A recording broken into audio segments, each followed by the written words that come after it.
أبو إبراهيم يسأل يقول: ما حكم يعني أشخاص يرتبون مؤثرات صوتية على يعني فتاوى بعض العلماء مثلا ليس لها علاقة بالموضوع؟ يا أبا إبراهيم بارك الله فيك، لا شك بأن نقل دروس العلماء وفتاوى العلماء وفوائد العلماء من نشر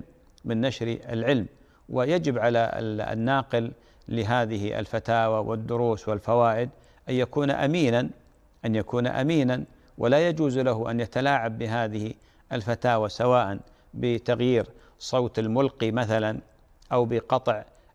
مثلا الفائدة من المقطع مثلا، أو من الدرس مثلا، أو يأتي ويبتر مقطع يوظفه توظيف لهوى في نفسه مثلا، يعني يأتي مثلا إلى كلمة ما يمكن أن يعني يتحصل، ما يمكن أن يوصل مقصود العالم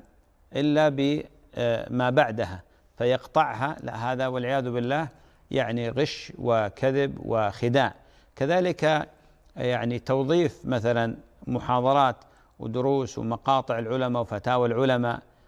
من خلال كما ذكرت مؤثرات صوتية أو مثلا أناشيد أو شيء لغرض معين يختلف عن المراد، هذا ظلم وكذب ولا يجوز. ومن يفعل ذلك يجب عليه أن يحدث توبة إلى الله عز وجل، لأن هذا والعياذ بالله من تبديل الكلام ومن تحريفه، وأيضا من توظيفه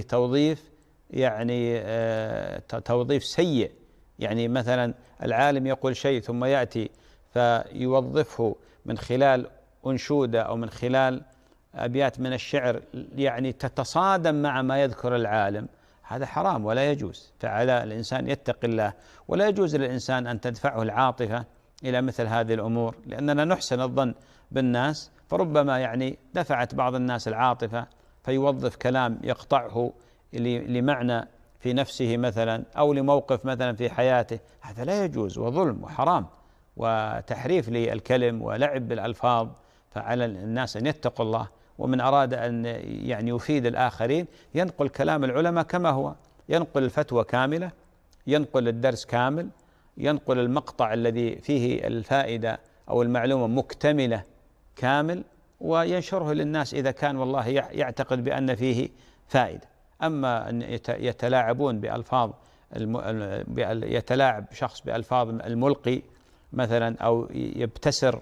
ويقتطع جزء من الكلام يوظفه توظيف سيء أو لمقاصد وأغراض سيئة، هذا سيحاسبه الله، لأن هذا ظلم عظيم ويخشى على هذا الإنسان. ولذلك خاصة مع هذه الثورة المعلوماتية، مع هذه التنوع الآن في قضايا الصوتيات والمرئيات، يعني أصبح هناك يعني مجال، وللأسف ممكن أنه يركب على الشخص الملقي كلاما بصوته، لكن